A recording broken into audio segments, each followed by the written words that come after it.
Day, New Year's Eve of 2019. Time, late.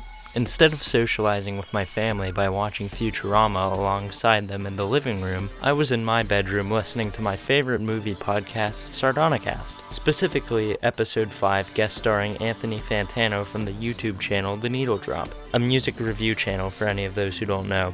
In the Q&A section of the video, somebody asked this question. What are some of your favorite music videos or music video directors? And because I'm a very methodical person, I ended up watching all of their recommendations linked in the description. Yet before doing that, one of their answers caught my attention. I was just going to mention how I feel like a crazy person for not having mentioned any Death Grips music videos. Yes! Oh my god. Cool. I love the music video for Double Helix. I love the music video for Hustle Bones. And I especially love the music video for You Think He Loves You for Your Money, whatever that full title is. Yeah. I don't know what enticed me to watch these music videos first. It could have been how they were describing it, or maybe something as simple as the names of the songs they mentioned, but Double Helix, Hustle Bones, and You Might Think He Loves You were the first ever Death Grips videos I decided to watch, and this decision ended up changing my life forever. I'm going to put a pin to the story real quick by mentioning that, and I wasn't thinking much about this then, but in hindsight, I do remember having two encounters with Death Grips prior to this. The first was just me stumbling upon a mashup of Meghan Trainor's All About That Bass with the Death Grips song Tachyon, and at the time I didn't really think much more of the song than, oh, this must be some popular emo song or something. And the second encounter I had was when I watched BoJack Horseman and it featured the song No Love in the episode Downer Ending. I can even remember looking up what the song from that episode was on YouTube and being disappointed whenever the song didn't just immediately start with bow now, bow, ding, down, bow, bow. Granted, I love both of these songs now, but back to the original story. I remember the first time I watched the videos for Hustle Bones and Double Helix, and being the guy to shit on modern rap in my family, having a feeling of, what the hell is this? But at the same time, why do I like it so much? But I didn't really think that about You Might Think He Loves You at first. I thought that one was creepy. Dozens of repeat viewings of those two music videos later, including the following day when my family was driving to a ski resort for the day, I knew those two songs were becoming some of my favorites. Fast forward a little bit, Anthony Fantano released his top 100 singles of the 2010s video, and Death Grips' Hacker was number 1. And I was like, oh, it's that angry black dude band again. I listened to the song, immediately fell in love with it, and played that one on repeat for ages as well. After slowly deflating the punch that song originally had for me, I decided, hey, I should probably listen to this Money Store album of theirs. I did, and I became instantly hooked. Are you noticing a pattern? I loved how industrial and futuristic the album sounded. It was unlike anything I've ever decided to listen to before, and I'd say that The Money Store is still one of my favorite albums to this day. I play those songs on repeat for a while, I then find a Needle Drop video of his Death Grips Madness bracket, and I don't know any of the songs on it except for the ones from The Money Store. Every night I'd participate in family game night with my brother Ben, my stepbrothers Jameson and Ethan, my mom and my stepdad, and we would take turns picking songs to play on the Roku, and I would always play Death Grips. I can even remember playing the song I've Seen Footage Around Them, and my stepbrother Ethan saying, "This song makes me feel like I'm in hell," which everyone, including myself, thought was pretty funny. I tell a friend about the album. He's like, oh, I've heard of Death Grips, but I've only listened to Ex-Military. And I'm like, Ex-Military? What's that? I listened to it, and I love it. It was certainly closer to feeling like a rock album than The Money Store because of all the guitar samples they used, but it still had that industrial noisy charm in a lot of the songs as well. Then, I listened to No Love, Tachyon, You Might Think He Loves You again for what feels like the first time, and have a new respect for those songs. At the start of March, on a whim, I pick up the habit of running 2.5 miles a day, and you wouldn't believe what I was listening to. Except you probably could. It was Death Grips. I gradually introduce people to the band more and more, and I even find a few people who share my same love for the band. Yet, the most often response I would get from people is, it sounds cool, but it's not something I would listen to. Or, why do you like listening to this? I wasn't really surprised by any of these responses, but it did make me upset that I couldn't get people into the band. After a couple of weeks, bim bam boom, next thing you know, schools around the world as well as a lot of other places were closed because of big virus pandemic thing. A month passes, I learn a bit more about the band from Introduction to Death Grips videos on YouTube, including their past of giving a metaphorical middle finger to their record label by leaking their second studio album, No Love Deep Web, on the internet and letting letting people download it for free, times where they've pretended to break up, not showing up to their own shows, and a laundry list of other negative things about the band. I will admit that my knowledge on Death Grips' past is pretty limited, considering how long of a time span I've been listening to them.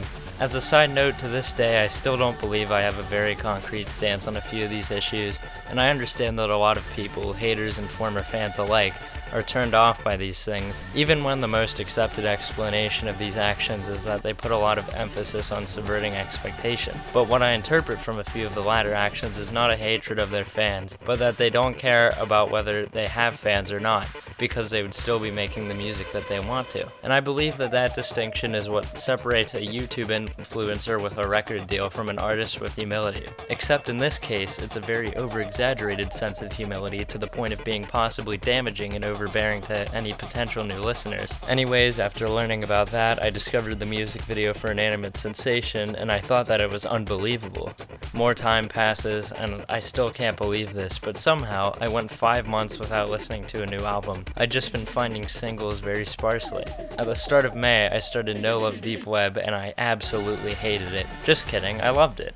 It is certainly one of their darkest albums in lyrical content, but it still slaps so hard. Artificial Death in the West sounds like Vsauce music. After that, I changed the system sounds on my computer to MC Ride grunts. I even changed my background wallpaper of my computer for the meme. I play a lot more Death Grips around my stepbrothers and my brother at this point, to the point of my stepbrothers liking it more and more, and my brother hating it more and more from sheer propinquity of hearing it. With my brother Ben, it even got to a point where he told me that if I stopped playing Death Grips around him, he would let me have his Bluetooth speaker when I go off to college, which I still think is pretty funny. I still reserve the right to play it around my stepbrothers whenever they come over though. Future note, this deal ended up falling apart because I couldn't stop with the grips. After finishing NLDW, I had the idea of listening to every Death Grips album in chronological order, hence this video, and starting a new one after I can immediately tell what a song is from the album from memory. And I've never thought of doing this for any other bands that I kind of liked before, ever. As I was doing this, I also started to fill out the same bracket that Anthony Fantano used in his video, but more on this later. Then, I listened to Government Plates, and it's the closest example of a guilty pleasure album for me. Some of the instrumentals on the album take me back to the days of listening to Fatboy Slim singles and Gnarls Barkley's album Saint Elsewhere, which might be a strange comparison to make, but I'm sticking to it. A lot of the instrumentals were very catchy to me, but I could understand that they weren't very interesting or good songs structurally, but at the same time, I think pretty much all of the non-instrumental songs were still great. After that, I listened to what Anthony Fantano refers to as the first half of the powers that be, and I'm starstruck by all of the noise-influenced instrumentation, as well as all of the beautiful Bjork samples. It seems like every album was sonically and conceptually different from the last one. That was always a pleasant surprise for me. A lot of people tend to say, oh, insert Death Grip song here is so much different from all the other songs, but that could be said about a good portion of songs from any album when compared to future or previous ones, in my opinion. So it's no surprise to me when I watch interviews with them and hear them describe their lateral progression from album to album. We're not in the lateral movement, you know what I mean? Just stepping side to side, we want to move forward, make things better. So if it's just a side-to-side thing just to do it, we don't see any point in that. Before listening to Fashion Week, I was aware that an entire album of just instrumentals might not be everything I want it to be, but after listening to it, I learned that I was dead wrong. I'd say that this album has become one of my favorites in a guilty pleasure sort of sense, just like Government Plates, just because of all the things that it reminds me of. Vsauce music, the band Yes, Pilot Red Sun, death metal, 9 Inch Nails, and even Plants vs. Zombies, oddly enough. It reminds me of all these things that I love. Even the things that I really don't care for that I've just listed are just improved by what Death Grips do with it. It manages to be all of these things while also being itself, and I think that that could be said about the entire band's discography.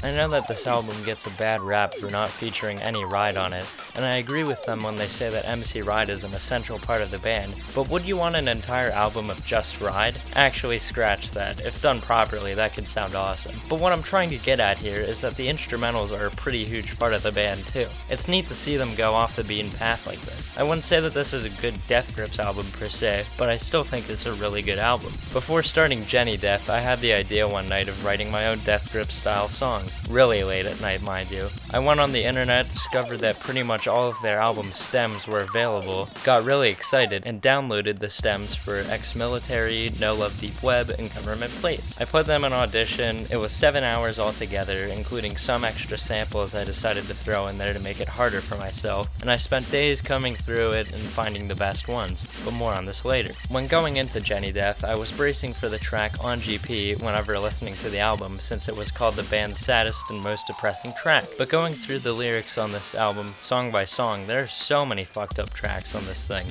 As much as MC Ride hates his toxic fans, this album makes me want to give him a hug and tell him that life's problems don't have simple answers. On GP didn't make me cry when listening to it, but it did leave me feeling like there's a pit in my heart where all my happy thoughts were going. It's not a very fun listen, even though it does have a happy ending, admittedly. After listening to both of those albums in order of release, I decided to listen to it as a full album, the powers that be, for the experience. Although I do think that the tones and styles of both albums are very unique and their own, I do like the pairing from a thematic standpoint.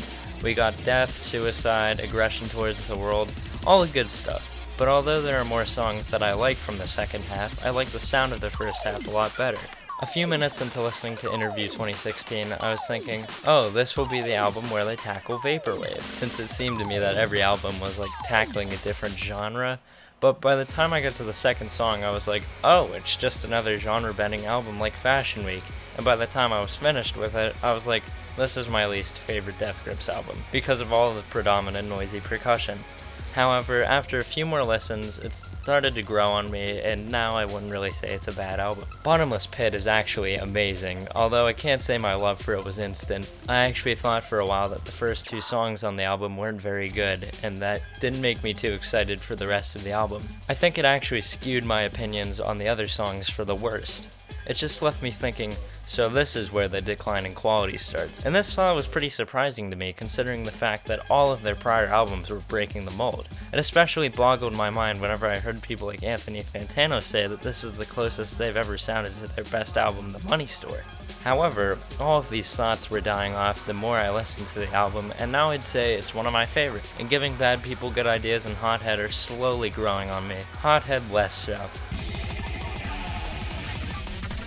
When I first heard about steroids, the idea of essentially a 22-minute song, although interesting, seemed pretty daunting for a listening experience, especially when you consider the fact that it's Death Grips. And after listening to it, I'd say that this is their glitchiest, noisiest, and most intense project yet. Some of the parts were kinda dull to me, but overall it was a very good listen. Around this time is when I also listened to Full Moon and More Than the Fairy. Both of these tracks are awesome for their own reasons, in my opinion. Full Moon has this charm to it as someone who's listened to nothing but Death Grips. It's very sloppy and poorly mixed, and I probably wouldn't even get into this band if this was the first song I heard from them, but I still love it. More Than the Fairy is a pretty weird track with an equally weird video accompanying it.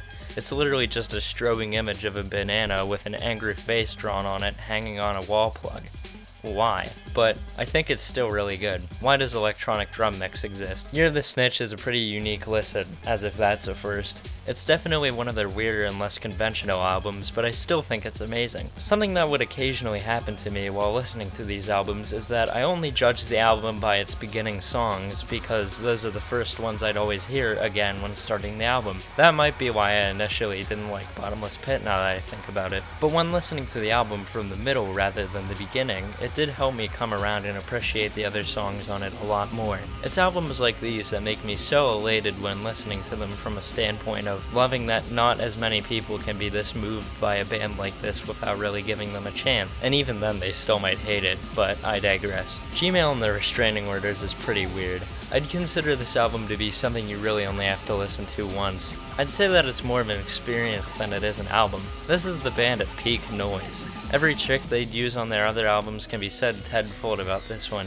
Listening to it the first, and probably admittedly the last time, it didn't really feel like an album at all. It felt like a 28-minute song that was mostly high energy and completely abrasive. MC Ride didn't even feel like he was scream rapping over any of it. He felt more like an instrument. I wouldn't say this album is like steroids in that they're both considered long songs, because I believe that the parts that is broken up into feel like their own songs. But this is just a 28-minute hell ride. As of writing the first draft of the script for this video, I watched the movie Natural Born Killers the night before, and not only does this seem like the best movie to compare Death Grips as a band to, but I'd say that this album filled me with as much dread as that movie did. The only difference is that I could see myself rewatching Natural Born Killers. Like I said before, this is really nothing more than an experience to be had if you're a die-hard Death Grips fan like I've become over the span of this pandemic. I honestly can't wait to see what they do next. They might go back to their roots with their newest project, they might keep going down the experimental path, they could possibly make a more subdued album,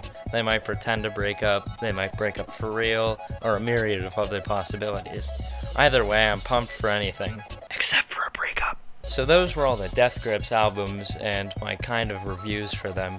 Be sure to like and comment and subscribe and— But wait, there's more! As suggested by one of the Death Grips guide videos I watched in preparation for this undertaking, it said to listen to their earliest works last and to start with Ex-Military and The Money Store. So that's what I did. I also decided to listen to all of the other songs and various collaborations they were a part of along with this. So what did I end up thinking of them?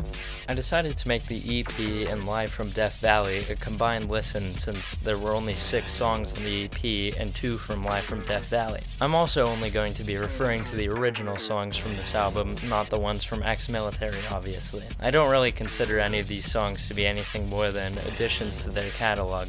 2 notable tracks include Full Moon and Face Melter, which stand out as bangers to me, as conceptual and unfinished as they sound. I thought that Live from Death Valley was also pretty great, despite both songs on it being shy of 3 minutes long in total. It feels like a constant 100 to me. Poser Killer has a damn Street Fighter sample in it, for Christ's sake.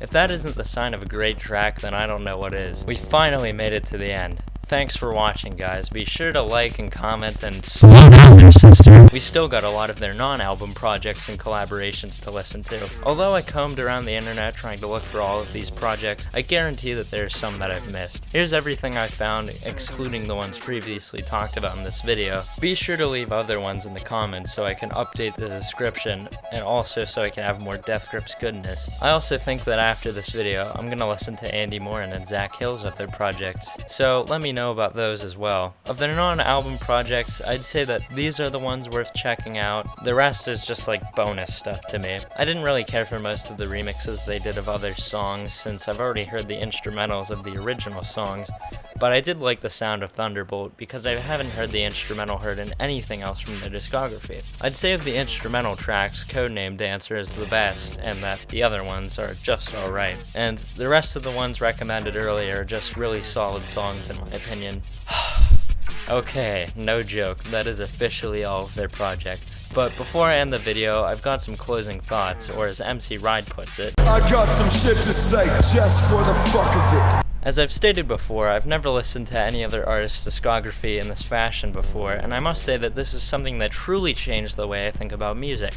I used to be a passive listener to catchy tunes, but thanks to doing this, I now appreciate more and more about the art form. Starting off, Death Grips was a band I really enjoyed listening to, but now I'd say that they're my favorite musical act. The way that the group is able to be a kaleidoscope of genres and styles throughout their discography, while putting their own spin on them and still staying true to themselves, is honestly reminiscent of how Stanley Kubrick went about making his films, and some people say he's the greatest director of all time. So what's the fuss about Death Grips? Sure, their music is unsettling to listen to for most people, and their sound is built around being as abrasive and angry and noisy as they can be.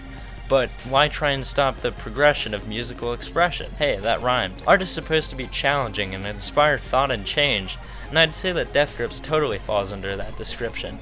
I'm not trying to say these things to be like a Rick and Morty fan and claim to understand all of the intricacies of their music or anything like that. Hell, I can barely understand the lyrics myself without the help of genius. A huge portion of the religious, philosophical, historical, scientific, literary, and even pop culture references would have completely slipped by me without this website. And even then, I'm not a music theory guy or understand a whole lot about what goes into making an album.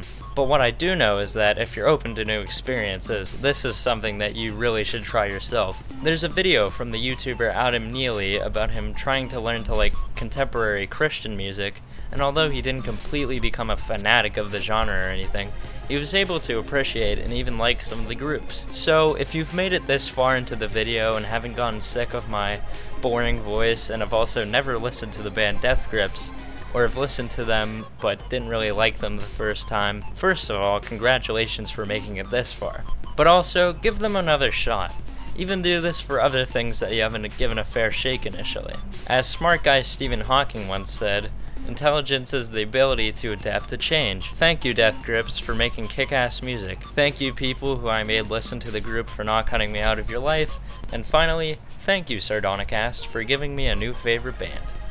Also, this is how I'd rank each album, and these are the songs that make me big happy. This isn't going to be my only Death Grips related video. Stay tuned for my Death Grips bracket and my crack at a Death Grips inspired song, and I'll see you next time.